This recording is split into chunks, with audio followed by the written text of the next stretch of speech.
அன்பு நண்பர்கள் அனைவருக்கும் வணக்கம். வாழ்க வையகம், வாழ்க வளமுடன். எல்லா புகழும் ஆண்டாளுக்கே, நரசிம்மன் திருவடிகளையே சொல்லணும். சிவத்து விஷ்ணு சித்தாரே மனோநந்தன ஹெதவே நந்தநந்தன சுந்தரி கோதாய நித்தியமங்கலம்.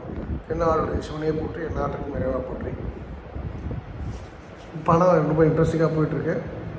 நிறைய வரவேற்பு, நிறைய பேர் வந்து அதை பற்றி கமெண்ட் பண்ணுறாங்க பர்சனலாக. ரொம்ப நன்றி உங்கள் அனைவருக்குமே. பாராட்டை நான் எடுத்துக்கொள்கிறேன் சரியான விதத்தில். உங்களுடைய கன்ஸ்ட்ரக்டிவான கிரிட்டிசிசமும் நான் வந்து பாசிட்டிவாக எடுத்துக்கிறேன். ஸோ தொடர்ந்து நான் செயல்பட ஊக்கம் கொடுத்து கொண்டு இருக்கக்கூடிய உங்கள் அனைவருக்கும் என் மனமார்ந்த நன்றி. பணம் பேசும்போது பண ஈர்ப்பு விதிகள் நான் ஏற்கனவே ஒரு பெரிய விஷயம் பேசியிருக்கேன். 100க்கும் மேற்பட்ட விஷயங்கள் பேசியிருக்கேன். பணத்தை ஈர்க்க வேண்டும் அப்படின்னு சொன்னால் அது அடிப்படையாக ஒரு விஷயம் புரிஞ்சுங்க. நியூஸ் பேப்பர் எல்லாருமே வாங்குகிறாங்க. அந்த நியூஸ் பேப்பரில் முதல் பக்கத்தில் நம்ம உறவினர்களோ, நம்ம குழந்தைகளோ, நம்முடைய நெருக்கமான உறவுகளோ நம்மை பற்றிய செய்தியை படிக்கக்கூடிய சூழ்நிலை ஏற்பட்டு அதனால் அவங்க வெட்கப்படக்கூடிய காலம் வரக்கூடாது என்பதை நீங்கள் உணர்ந்து கொண்டு அதுக்கேற்ப நீங்கள் செயலாற்றணும். ரொம்ப சிம்பிள். உங்களோட நற்பெயரை கெடுக்கக்கூடிய பிஸ்னஸை நீங்கள் பண்ணக்கூடாது. இப்போ நீங்கள் பணம் எல்லா தொழிலையுமே இருக்குது. நீங்கள் ஒரு கோயில் எடுத்த பட்டா போட்டு விற்றா கூட விற்கலாம், யாரும் கேட்க முடியாது. ஆனால் உண்மைன்னு ஒன்று இருக்குல்ல, இன்றைக்கெல்லாம் என்றைக்காவது வெளியில் வரப்போகுது. அப்போ நாளைக்கு வந்து கோயில் இடத்தை பட்டா போட்டு விட்டுறவர் கைது. டபுள் டாக்குமெண்ட்டு எவன் இடமும் இருக்கும். இவங்க ஒரு ஃபேக் டாக்குமெண்ட் ரெடி பண்ணி அந்த இடத்த விற்றுருவாங்க. ஒரிஜினல் ஓனர் எந்தன்னுவான், அப்புறம் வாங்கினவன், ரெண்டாவது வாங்கினவன், மூணாவது வாங்கினவன்லாம் எந்தன்னு சொல்லுவான். அப்புறம் பஞ்சாயத்து போவான், ரவுடிஸ்ட்டு போவாங்க, அப்புறம் போலீஸ் நடுவில் வருவாங்க. யாருக்கு இடம் போனே தெரியாது. மன நிம்மதியில் இருந்து ஒரு என்ன சொல்கிறது, இதுதான் லைஃபா அப்படின்ற, இதுதான் லைஃப்ன்ற இடத்துக்கு போய் இப்படி தான் லைஃப் இருக்குமா அப்படின்னு பயந்து வாழக்கூடிய வாழ்க்கையை வந்து நீங்கள் செய்யக்கூடிய தவறை உருவாக்கிடும். அதுபோல் நீங்கள் வந்து ஒரு தவறை பண்ணிட்டீங்கன்னா நாளைக்கு உங்கள் பேர் வந்து நில மோசடி, இன்னாரோட பையன் இன்னாருன்னு போலீஸ் வந்து சொல்லிடுவாங்க. இவர் கைது, இவர் இது போல் ஏமாற்றிருக்காரு, இது ஃபுல் டைம் ஜாபாக பண்ணிகிட்ருக்காரு அப்படின்னு சொன்னாங்கன்னா நாளைக்கு வந்து நம்முடைய உறவுகள் நம்ம வந்து தவறாக தான் பார்ப்போம். நம்ம உண்மையிலே ஜெனியூனாக நம்ம அதை தப்பாக பண்ணியிருக்க மாட்டோம், பண்ணியிருக்காத பட்சத்தில். ஆனால் வந்து சந்தர்ப்ப சூழ்நிலை அது மாதிரி பண்ண மாதிரி காமிச்சிச்சுன்னா அப்போ நாளைக்கு வந்து நீங்கள் உழைச்சி சம்பாதிச்சது எல்லாமே உங்களுக்கு திருட்டு பயிலாக தான் பார்க்க தோணும். என்ன தான் நீங்கள் சுற்று வச்சுருந்தாலும், உழைச்சி எவ்வளோதான் சுற்று வச்சுருந்தாலும் மாதிரி நீங்கள் தப்பே பண்ணியிருந்தீங்க, அது வெளில வந்துருச்சு அப்படின்னு சொன்னால் அப்போவும் வந்து மட்டத்தோட மட்டம் அப்படின்ற வார்த்தைக்கு உச்சகட்டம் இதாகனா அந்த பேரோட தான் நம்ம பார்க்கப்படுவோம். அப்போது ஏற்கனவே வந்து எல்லாம் தூக்கி கொண்டாடினவங்க கூட கழுவி ஊற்றிட்டு காரி துப்பிட்டு போவான். ஸோ இது ரொம்ப கவனமாக இருக்கணும்.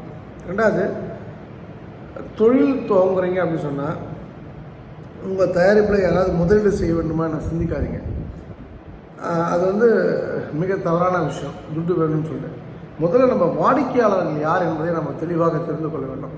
அதை நீங்கள் தெரிஞ்சுக்கிட்டிங்கன்னா அதை வைத்து வந்து உங்களோட முதலீட்டாளர்கள்லாம் யாராக இருக்க முடியும், அவங்கள எப்படி நம்ம ரோப்பின் பண்ணலாம் அப்படின்றதெல்லாம் நீங்கள் கற்றுப்பீங்க.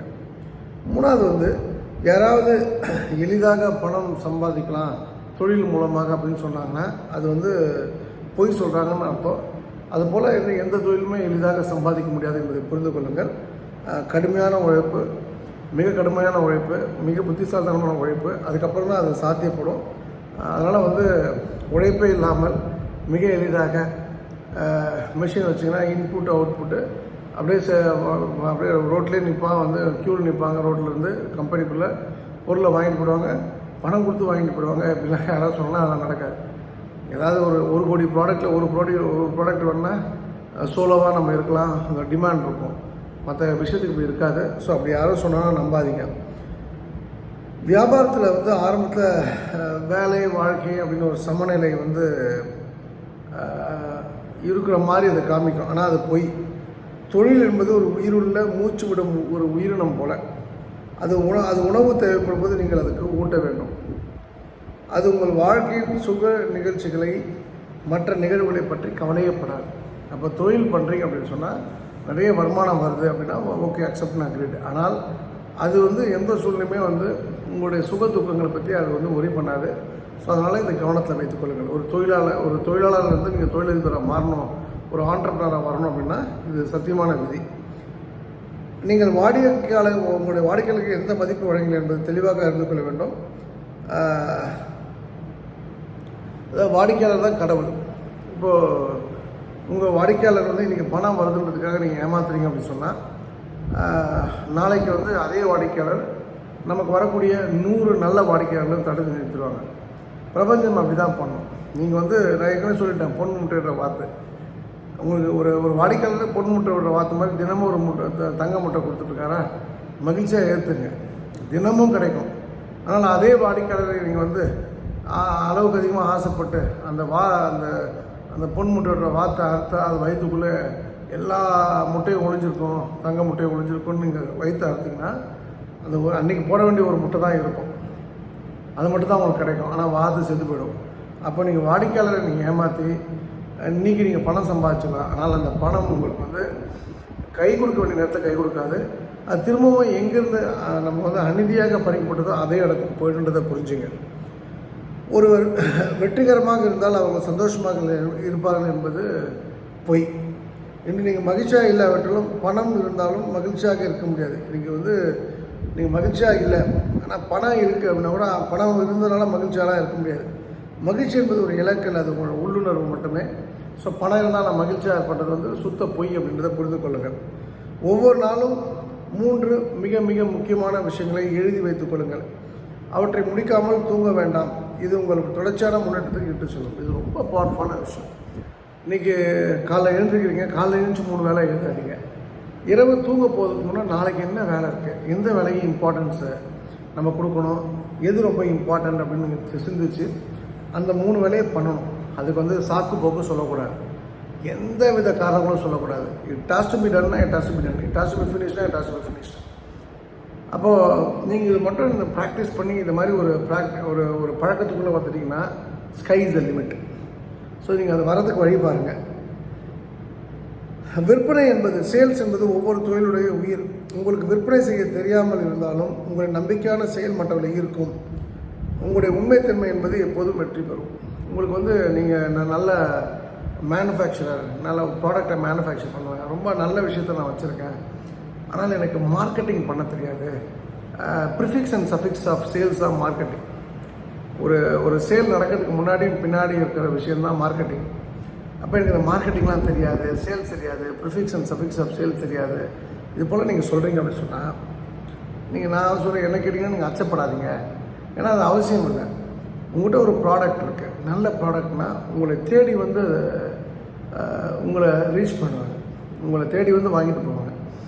ஒரு உணவுன்னு சொல்லும்போது இன்றைக்கி நிறைய பிளாகர்ஸ் இருக்காங்க, நிறைய விஷயங்கள் பேசுகிறாங்க, நிறைய ஹோட்டல்ஸ் எல்லாம் நிறைய பிஸ்னஸ் நடக்குது, அக்செப்ட் நான் கிரேட்டு. ஆனால் நல்ல உணவு அப்படின்னு சொல்லும்போது இன்றைக்கும் வந்து அந்த யூடியூபர்ஸ் கண்ணில் படாமல் ஒரு வீட்டுக்குள்ளே ஒரு சைவ உணவு ரொம்ப சிம்பிளாக ஒரு 10 பேருக்கு 15 பேருக்கு சமைச்சு அவங்களும் சாப்பிட்டு இருக்கக்கூடிய உணவகங்கள் நிறைய உண்டு நம்ம தமிழ்நாட்டில். அப்போ அவங்களுக்கு எந்த அட்வர்டைஸ்மெண்ட்டும் இருக்காது, அவங்களுக்கு எந்த போர்டும் இருக்காது. நீங்கள் வந்து ஏதாவது ஒரு இடத்துல நீங்கள் சரிங்க நல்ல சைவ மெஸ் எங்கே இருக்குது, ஏதாவது வீட்டு சாப்பாடு இருக்கா அப்படின்னு கேட்டிங்கன்னா ஒரு கால் உங்களுக்கு வந்து அவங்களுக்கு தெரிஞ்சிருந்தால் வழிகாட்டுவாங்க. ஒரு ஒரு ஒரு ஒரு நாளும் நடக்காது, ஒரு 5 வருஷம் 10 வருஷம் டிபெண்ட்ஸ் ஆன் த தொழில். அவங்க வந்து ஃபேமஸ் ஆகிட்டாங்கன்னா அவங்க சொல்லுவாங்க இங்கே ஒரு மெஸ் இருக்குது, அந்த மாமி மெஸ் இருக்குது, அந்த ஆச்சி நல்லா பண்ணுவாங்க, அந்த கணேசன் கடை நல்லாயிருக்கும், சுப்பிரமணிய கடை நல்லாயிருக்கும், இது போல் ஏதாவது ஒன்று சொல்லி அந்த இடத்த போய் சாப்பிட சொல்லுவாங்க. அப்போ அது போல் நீங்கள் வளரணும் அப்படின்னு சொன்னால் கொஞ்சம் வெயிட் பண்ணணும். அந்த வெயிட் பண்ணணும் அப்படின்னும்போது உங்களுக்கு ப்ரொமோட் பண்ண தெரியாதுன்ற விஷயம் அடிப்பட்டு போயிடும். Just wait for some time, எல்லாமே நல்லபடியாக நடக்கும். அப்புறம் நீங்கள் எவ்வளோ மிக சிறந்த தயாரிப்பு இருந்தாலும் உங்களால் அது திறம்பட விளக்க முடியாவிட்டால் யாரும் அதை நம்ப மாட்டார்கள். உதாரணத்துக்கு ஒரு ஐஃபோன் இருக்குது, ஒரு நார்மலாக இருக்கக்கூடிய சாம்சங் ஃபோன் இருக்குது. ஆனால் ஐஃபோன் வந்து 1 லட்ச ரூபா இருக்குது, சாம்சங் ஃபோன் வந்து பேசிக் மாடல் 10,000 ரூபா இருக்குன்னு வச்சுங்களேன். ஆனால் எதுக்கு ஃபோன் யூஸ் பண்ணுறோம், நம்ம வந்து நார்மலாக பார்த்திங்கன்னா ஃபோட்டோ எடுப்போம், ஃபேஸ்புக்கில் அப்லோட் பண்ணுவோம், வாட்ஸ்அப்பில் ஸ்டேட்டஸ் வைப்போம், அப்புறம் இன்ஸ்டாவில் போடுவோம், ஏதாவது சோஷியல் மீடியாவில் ஏதாவது யூடியூப்பில் அப்லோட் பண்ணுறதுக்கு நம்ம என்ன நான் டெய்லி 1000 மெசேஜ் வர மாதிரி வாட்ஸ்அப் 10 நிமிஷம் கொண்டு செக் பண்ணியிருப்போம். இது வந்து பேசிக் ஃபோன்ஸு, இந்த மாதிரி ஃபீச்சர்ஸ் வந்து பேசிக் ஃபோன்ஸில் உண்டு. ஏன் ₹1,00,000 வந்து நம்ம வந்து ஐஃபோன் கொடுக்குறோன்னா, ஐஃபோனுடைய செக்யூரிட்டி சிஸ்டம், அதோடைய ஃபீச்சர்ஸ் அது வந்து மக்களுக்கு தெளிவாக எக்ஸ்பிளைன் பண்ணப்பட்டதால் அவங்க எப்போதுமே ஒரு ப்ரீமியம் ரேட்டில் தான் அந்த ஐஃபோனை விற்பாங்க. ஸோ அப்போ நீங்கள் வந்து அதுக்கு காரணம் வந்து அந்த கம்யூனிகேஷன், அது வந்து எஃபெக்டிவ் கம்யூனிகேஷன். உங்கள்கிட்ட சப்ஜெக்ட் நாலேஜ் இருக்குது அப்படின்னு சொன்னால் எஃபெக்டிவாக கம்யூனிகேட் பண்ணுறதுக்கு நீங்கள் உங்களை தயார்படுத்தி தான் ஆகணும். நீங்கள் பேசாமல் ஒரு விஷயம் நடக்குதுன்றதுக்கு முன்னாடி சொல்கிறதுக்கும் இதுக்கும் சின்ன வித்தியாசம் என்னென்னா, பேசாமல் தான் நடக்கும், ஆனால் எஃபெக்டிவ் கம்யூனிகேஷன் இருந்ததுன்னா சூப்பராக இருக்கும் அப்படின்றத ஒரு உள்ள அர்த்தம். ஆனால் இப்போ நான் சொல்லிட்டேன்றதுக்காக நான் பேசாமல் இருக்கேன், நான் இன்றைக்கி இல்லைனா ஒரு நாள் நடக்கும்னு சொக்கலிங்கம் சொல்லியிருக்காரு, அந்த ஒரு நாளை நான் வாசலை பார்த்துட்டே இருக்கேன், எப்போ அந்த நாள் வரும், அதெல்லாம் நடக்காது. அப்புறம் வந்து ப்ரெஷர், அழுத்தம் என்பது வெற்றியுடைய அடையாளம். அதிக வெற்றி பெற்றால் அதிக அழுத்தமும் இருக்கும் என்பதை புரிந்து கொள்ளுங்கள். ஆனால் முக்கியமான முடிவுகளை எடுப்பதற்கு முன் தயவுசெய்து நல்லா தூக்கத்தை போட்டு நல்லா டீப் ஸ்லீப் இருந்துட்டு அதுக்கப்புறம் முடிவு எடுத்திங்கன்னா ரொம்ப ரொம்ப பர்ஃபெக்டாக இருக்கும் உங்கள் டிசிஷன் மேக்கிங். தூக்கமும் பணமும் வந்து ஒரு இன்டர் கனெக்டடு. எவனால் ஒருவனால் நல்லா உண்டு நல்ல தூக்கத்தை டச் பண்ண முடிகின்றதோ அவங்க வந்து they will reach heights பிஸ்னஸில். கொஞ்சம் தூக்கமும் பழகணும். நீங்கள் நான் எப்போ பார்த்தாலும் வேலை பார்த்துட்டு போய் எனக்கு என் பொண்டாடி பிள்ளைங்களாம் முக்கியம் இல்லை, இந்த கம்பெனியை பெருசாக கொண்டு வந்துட்டு நான் செத்து போனால் என் பொண்டாடி பிள்ளைங்க தெருவில் நிற்கக்கூடாது, இதெல்லாம் கான்செப்ட் கிடையாது. நீ செத்து போனதுக்கப்புறம் அவங்க தெருவில் நிற்கிறாங்களா இல்லையான்னு உங்களுக்கு தெரியாது. அது ஏதாவது ஒரு விஷயம் ஒரு தப்பு இருந்து அதை வந்து நோடி போல் அது வந்து அந்த பிஸ்னஸை பிடுங்கப்படலாம், அந்த பிஸ்னஸ் அடிக்கப்படலாம், ஏதோ ஒரு விஷயம் நடக்கும். இப்போ கேமரான்னு இருந்தது ஒரு காலத்தில், கோடிக்கா அப்படின்னு சொல்லிட்டு ஒரு பெரிய ப்ராடக்ட்டு. இன்றைக்கி யார் கேமரா யூஸ் பண்ணுறா? கேமரான்ற ஒரு விஷயமே இல்லாமல் போயிடுச்சு. மேபி ப்ரொஃபஷனல் ஃபோட்டோகிராஃபர் ஆகணும், சினிமா ஃபோட்டோகிராஃபி பண்ணணும், ஏதாவது இது போல் ஆட்கள் தான் கேமரா நோக்கி நகர்ந்துட்டுருக்காங்க. ஒரு 1,00,000 பேர் கேமரா வச்ச இடத்துல இன்றைக்கி வந்து ஒரு 100, 500, 1000 பேர் தான் கேமரா வாங்கிறதுக்குன்னு ஆர்வம் உள்ளவர்கள். அப்போது நீங்கள் வந்து உங்களை தயார்படுத்திட்டுருங்க. நீங்கள் வந்து மாறும், எல்லாமே மாறுன்றதை புரிஞ்சுங்க. அப்போ அந்த ப்ரெஷரை விஸ்டாண்ட் பண்ணுறதுக்கு நமக்கு தெரியணும். இது போல் மாறணும், நல்ல ப்ரெஷரை விஸ்டாண்ட் பண்ணணும்னா தூக்கம் ரொம்ப அவசியன்றதை நீங்கள் கணக்கில் வச்சுங்க. அதாவது வந்து பொதுவாக ஒரு லீடருக்கு வந்து நல்ல கதை சொல்லக்கூடிய திறமை இருக்கும். முன்னணித்தன்மை, லீடர்ஷிப். மக்கள் மேலாளர்களால் அல்ல, முன்னணியாளர்களால் தான் வந்து ஈர்க்கப்படுகிறார்கள். மேனேஜர்ஸால் யாரும் பொருளை வாங்குறதில்ல, ஃப்ரண்ட் எண்ட் பண்ணக்கூடியவர்களால் தான் ஈர்க்கப்படுகிறார்கள். சிறந்த தலைவர்கள் கதைகள் மூலம் வழிகாட்டுகிறார்கள். ஒரு மிக சிறந்த கதையை சொல்லும் திறமை ஒரு பெரிய வழிகாட்டல் திறமையாகும். இது ரொம்ப பவர்ஃபுல்லான விஷயம், வெரி பவர்ஃபுல்லான ஒரு சப்ஜெக்டு. இப்போ நீங்கள் வந்து நம்ம தமிழ்நாட்டை வந்து இன்னொரு 100 வருஷத்துக்கு ஆளக்கூடிய நாம் தமிழர் கட்சி தலைவர் பார்த்திங்கன்னா சீமான் பார்த்திங்கன்னா நல்ல கதை சொல்லக்கூடியவர். அதே போல் நான் திருவண்ணாமலையை சேர்ந்த ஒருவர் இருக்கார், அவர் பார்த்திங்கன்னா அவரும் நல்ல கதையை நல்லா சொல்லுவார். நான் அட்டைம்ஸ் வந்து ஏதாவது அவரோட வீடியோஸ் வந்துன்னா நான் பார்ப்பேன், ரொம்ப அழகாக பேசுவார். ஒரு சமீபத்தில் கூட ஒரு நீதியரசர் வெங்கடேஷ் அப்படின்ற ஒருத்தர் வந்து அவருடைய ரசிகராக இருந்து அவரை பற்றி பேசக்கூடிய ஒரு விஷயத்தை நான் வந்து ஒரு வீடியோ வாயிலாக கேட்டேன், ரொம்ப சிறப்பாக இருந்தது. அப்போது இப்போ சீமான் நல்லா கதை சொல்கிறாரு, அவர் லீடர் ஆகிட்டார். இன்னொரு வந்து கதை சொல்கிறவர் வந்து அவர் ஒன்லி முக்கியமான ஆட்கள் தான் தெரிஞ்சுருக்கு, காமன் மேனுக்கு தெரியலையே அப்படின்னு கேட்டிங்கன்னா, சரி அவங்க காமன் மேனுக்கு அவர் ரீச் ஆகலைன்றது விஷயம் இல்லை. ஆனால் வந்து அவர்கிட்ட ஒரு இன்பார்ன் லீடர்ஷிப் ஸ்கில் இல்லாமல் அவரால் இவ்வளோ எஃபெக்டிவாக கதை சொல்ல முடியாது. அந்த கதை சொல்லியிருந்த யூடியூப் சேனல் நீங்கள் பாருங்கள், உங்களுக்கு நிறைய விஷயங்கள் தெரியும். இது மூலமாக நான் உங்களுக்கு சொல்கிறது என்னென்னா, ஏதாவது ஒரு விஷயம் ஒரு ஒரு ஒரு ஒரு ப்ரோக்ராம் பண்ணுறீங்க, ஒரு ப்ரோக்ராமுக்குள்ளே நீங்கள் வந்து மக்களை உள்ளே கொண்டு வரணும், அவங்கள இன்வால்வ் பண்ண வைக்கணும்னு சொன்னால் ஏதாவது ஒரு இடத்துல வந்து ஒரு மக்களை ஈர்க்கக்கூடிய கதைகள் வந்து மக்களை மோட்டிவேட் பண்ணணும். அது வந்து குறிப்பாக பிஸ்னஸ் ஹவுசஸில், பிஸ்னஸ் பண்ணக்கூடிய இடங்களில், பிஸ்னஸில் பெரிய ஆளாக ஜெயிக்கணும்னு நினைக்கிற இடங்களில் இது போன்ற கதைகள் வந்து உங்களுக்கு கை கொடுக்கும். இது சின்ன சின்ன ரகசியங்கள். இது வந்து ஒரு ஒன் ஆஃப் த பெஸ்ட்டு புக்கில் இருந்து இது எடுக்கப்பட்ட செய்திகள். இது சின்ன சின்ன குறிப்புகளாக எடுத்துக்கிட்டேன். நெட் நீங்கள் வந்து லைஃப்பில் பணத்தை நோக்கி பிரயாணப்படணும், பணம் the ultimate, money is ultimate அப்படின்னு நீங்கள் நினச்சிங்கன்னா அதுக்கு வந்து எங்கேயாவது ஒரு இடத்துல டியூன் பண்ணுறது, எங்கேயாவது ஒரு இடத்துல நம்மளை லிஃப்ட் பண்ணிக்கணும், எங்கேயாவது இடத்துல நம்ம உயரத்தை குறைக்கணும் அப்படின்னு சொன்னால் அதாவது நம்ம பண்ணிக்கிட்டே இருந்தோன்னா, நம்மளை அப்கிரேட் பண்ணிக்கிட்டே இருந்தோன்னா, நமக்கு தொடர்ந்து கற்றுக்கிட்டே இருந்தோன்னா, தொடர்ந்து நம்ம வந்து நம்மளை அந்த ப்ராஜெக்டில் இன்வால்வ் பண்ணிகிட்டே இருந்தோன்னா டெஃபினட்டாக சக்ஸஸ் கிடைக்கும். அந்த பிஸ்னஸில் தோக்குறவங்க பார்த்திங்கன்னா அந்த அதிர்ஷ்டத்தை நம்புறவங்க தோற்று போவாங்க.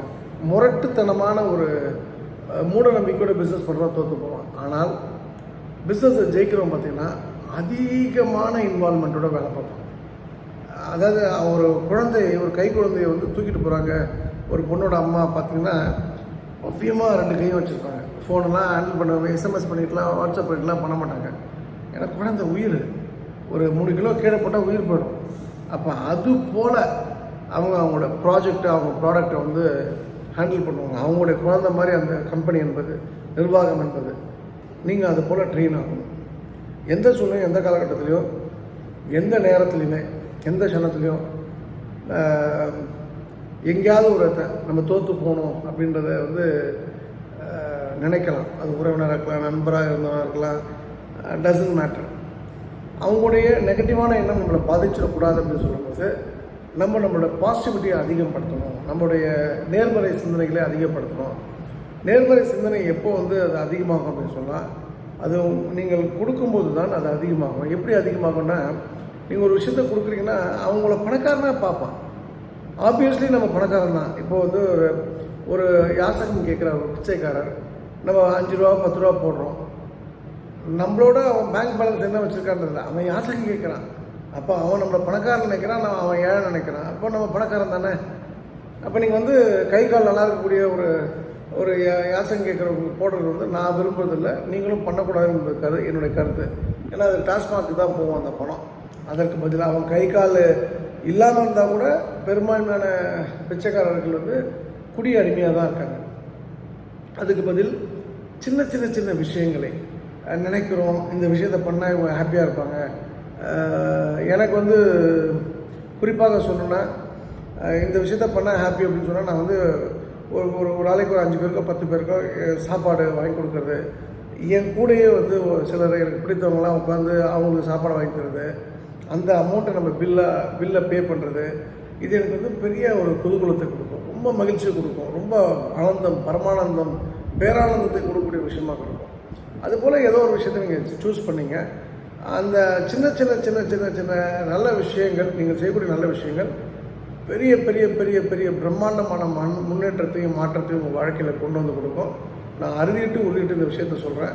நீங்கள் அனைவருமே ஏதோ ஒரு விஷயத்தில் யாராவது ஒருவர் இந்த உலகத்தில் நீங்கள் நல்லா இருக்கணும்னு நினைக்கக்கூடிய வாழ்க்கையை வந்து முன்னெடுக்கணும். எவனோ ஒருத்தர் இல்லை எவ்வளோ ஒருத்தி வந்து நம்ம வந்து சங்கடப்படணும் அப்படின்னு நினைக்கிற இடத்துல அது நடக்குமா நடக்காதான்றது நான் வாதத்துக்குள்ளே வரல.